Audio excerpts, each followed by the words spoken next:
प्रिय विद्यार्थियों, आज हम एमए फाइनल के विद्यार्थियों को मानव अधिकारों एवं कर्तव्यों का उद्भव एवं विकास के बारे में चर्चा करेंगे। ये वीडियो एमए फाइनल राजनीति विज्ञान के विद्यार्थियों के लिए हैं जो ह्यूमन राइट्स से हैं। सभी विद्यार्थी वीडियो को सब्सक्राइब करें। मैं डॉक्टर हीरालाल मीणा, राजकीय महाविद्यालय करौली। मानव अधिकार और कर्तव्यों के संबंध को हम इस रूप में देख सकते हैं जैसे वे एक ही चीज़ के दो पहलू हैं। यदि कोई उनको अपनी दृष्टि से देखे तो उसके अधिकार हैं, और यदि दूसरे की दृष्टि से देखे तो उसके कर्तव्य हैं। आधुनिक युग विज्ञान का युग है, जिसमें औद्योगिकरण, नगरीकरण, पश्चिमीकरण, आधुनिकीकरण से वर्तमान में मानव समाज, मानवाधिकारों के अध्ययन का महत्व दिनों दिन बढ़ता जा रहा है। यह शाश्वत सत्य है कि मनुष्य को जीवित रहने के लिए मूल अधिकारों की आवश्यकता पड़ती है। इसलिए कहा जा सकता है कि पृथ्वी पर जन्म लेने वाले सभी मानव समान हैं, वे उसके अधिकार भी बराबर हैं। इसी समानता एवं अधिकारों की बराबरी पाई जाने वाली प्रकृति एवं जीवन की गुणवत्ता को बनाए रखने के लिए मानव को एक लंबे संघर्ष से जुड़ना पड़ा, जो कि स्वतंत्रता का संघर्ष है, जिसके बिना जीवन का कोई उद्देश्य नहीं। दूसरा टॉपिक है इसमें ऐतिहासिक रूप में मानव अधिकार एवं संघर्ष। इतिहास में कहाँ कहाँ मानव अधिकारों के लिए संघर्ष हुए हैं और कब कब हुए हैं।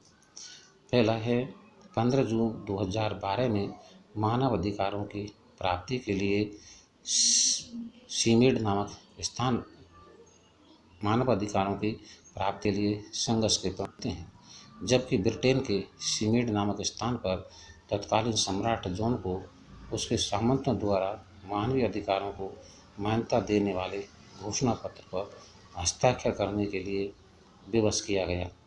इतिहास में ऐसे मैग्ना कार्टा के नाम से जाना जाता है। मैग्ना कार्टा के द्वारा जो अधिकार सामंतों को प्राप्त हुए, वे कालांतर में जनसाधारण को हस्तांतरित हो गए। 1628 में अधिकार याचना पत्र, 1689 में अधिकार पत्र और ब्रिटेन के सम्राट के हस्ताक्षर करने में ब्रिटेन की संसद सफल हुई, जो कालांतर में मानवीय अधिकारों के क्षेत्र में मील के पत्थर साबित सिद्ध हुए। चौथा, वर्जीनिया का संविधान 18वीं शताब्दी के उत्तरार्ध में संयुक्त राज्य अमेरिका के एक राज्य वर्जीनिया का संविधान का निर्माण किया गया। इस संविधान में मानवाधिकारों की वकालत करते हुए मनुष्यों को प्रकृति से ही स्वतंत्र और समान बताया गया है। पाँचवा, फ्रांस की राज्य क्रांति 1789। फ्रांस की राज्य क्रांति ने संपूर्ण विश्व को स्वतंत्रता, समानता, भ्रातृत्व का संदेश दिया। क्रांति के बाद फ्रांस की राष्ट्रीय सभा ने 1789 के नए संविधान में मानवीय अधिकारों की घोषणा को शामिल करने, नागरिकों को कुछ मौलिक अधिकारों के संवैधानिक रूप में मान्यता देने की प्रथा को प्रारंभ किया। छठा, संयुक्त राज्य अमेरिका का 1791 संविधान।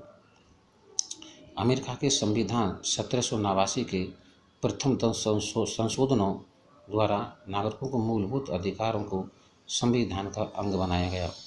ये अधिकार संशोधन ही सामूहिक रूप से अधिकार पत्र कहलाए।